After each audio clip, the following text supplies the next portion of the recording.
but less so on the Epstein files. President Trump is now calling on House Republicans to support the release of the Jeffrey Epstein case files. He made that request, which is a very sudden reversal from his previous position on social media last night, writing that Republicans should vote to release the files because, quote, we have nothing to hide, and it's time to move on from this Democrat hoax perpetrated by radical left lunatics.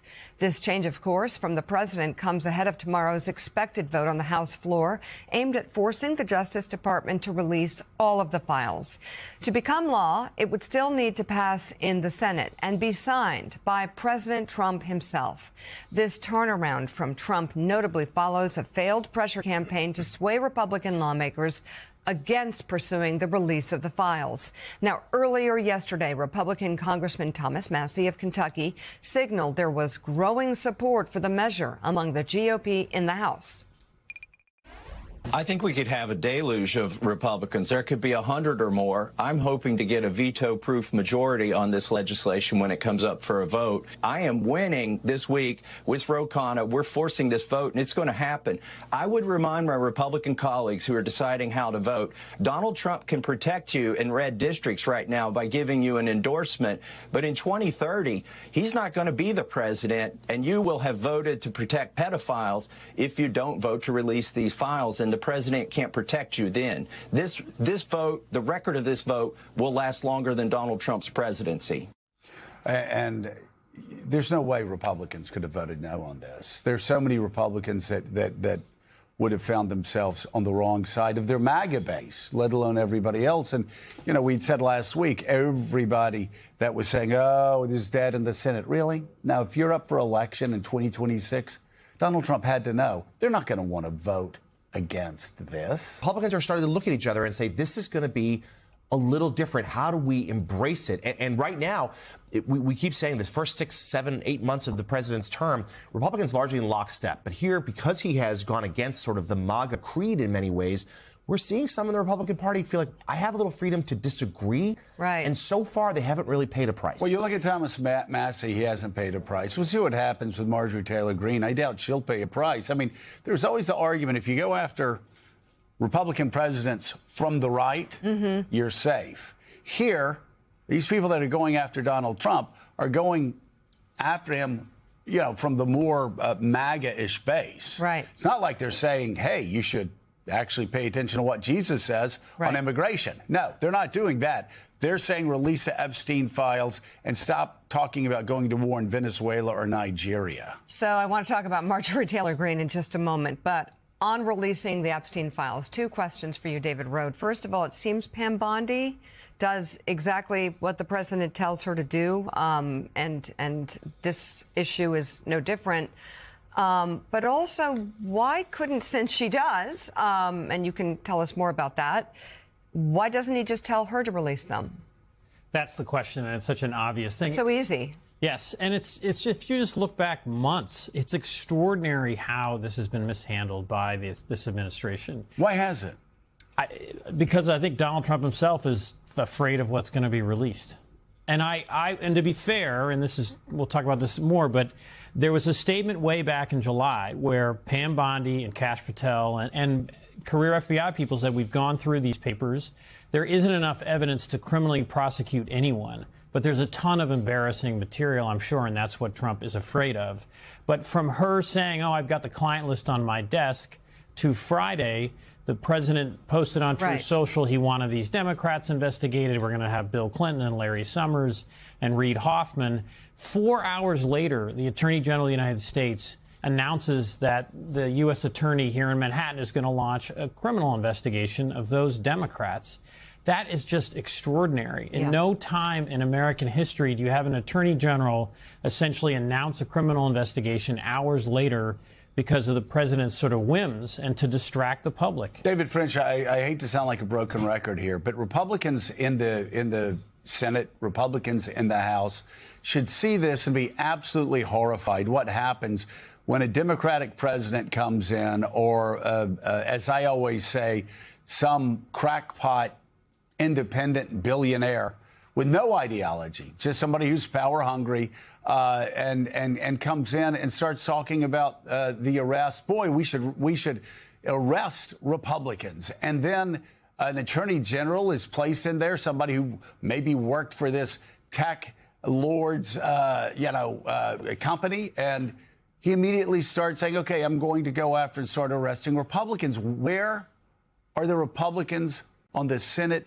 Judiciary Committee calling this out, not for the sake of Democrats, Right. but for the sake of themselves and for the sake of Republicans 3 years from now? This is so unbelievably reckless and so Self-destructive. unbelievably un-American.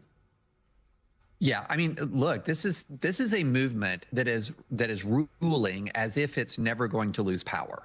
This is a movement that is ruling as if all of the precedents it sets will only apply to the other side. And that is an incredibly dangerous assumption. We're going to have an election in 2028.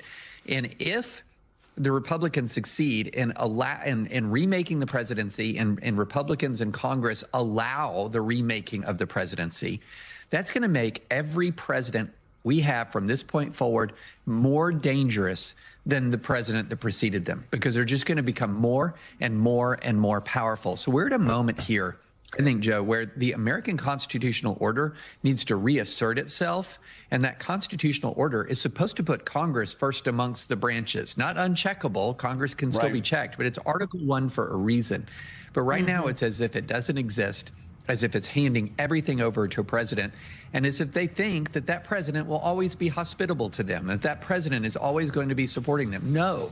When you set these precedents, when you allow a president to get this powerful, you can't control what comes after. It is so short-sighted, and it's remarkably dangerous. And we're joined now by a member of the House Oversight Committee, Democratic Congresswoman Melanie Stansbury of New Mexico.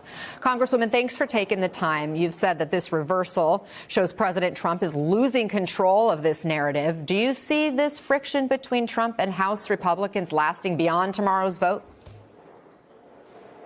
I don't know. I think time will tell. I completely agree with what Ali just said. This is clearly a jujitsu move by the president in his continued cover-up of these files. I think it's important for people to understand that we have already subpoenaed these files. He is already under a legal obligation to produce these files to Congress and has not complied with the subpoena. And he has spent months trying to cover up this case. He has spent months trying to bully and pressure his members of the Republican Party to try to bury this case, to try to do everything in his power to keep these files from seeing the light of day. And now he's not saying he's going to release the files, which he is already obligated to do. He is merely saying to Republicans, okay, you can vote for this discharge petition. But we want to be clear. We have already subpoenaed the files. He is already legally required to release the files, and he is not complying with the law. How many Republicans do you think will join Democrats on this discharge petition vote now that the president has given them a go-ahead?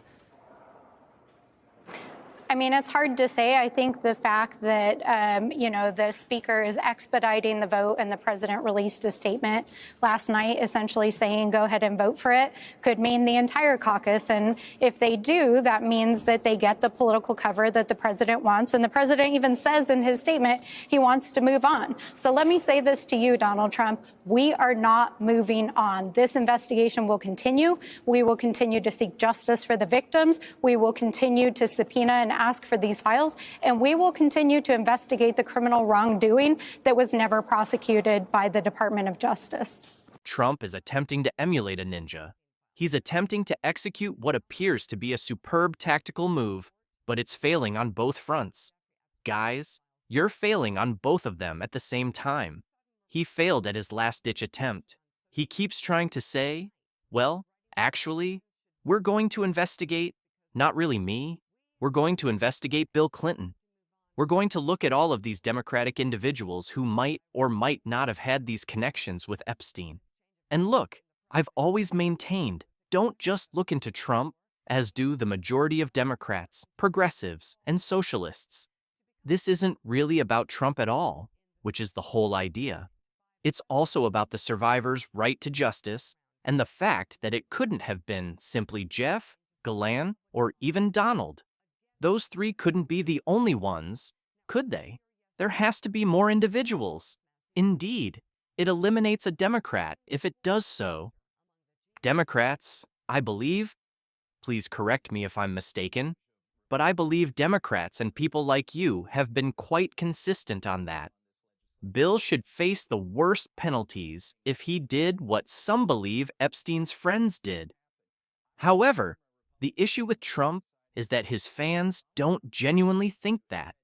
They desire it to be biased. Additionally, you immediately rekindle the rumors that we have been discussing for the past few days by bringing up the Bill Clinton information regarding him and Epstein. Once more, rumors are just that, rumors. I do want to be clear about that. There is no evidence that Bill is Bubba or that Bubba and Trump carried out the alleged actions. However, a lot of individuals continue to discuss it. Many people think it. Use social media. Tens of millions, if not millions, of people are likely to believe it. There's a reason why the last 24, 48, and 72 hours have had such a high search trend. To be clear, Trump is only helping people make that link. In addition, others believe that Trump is attempting to create a narrative in which he will be the hero for opening the files by stating that it is time to do so. Back in March, April, or May, that would have worked. But now it's the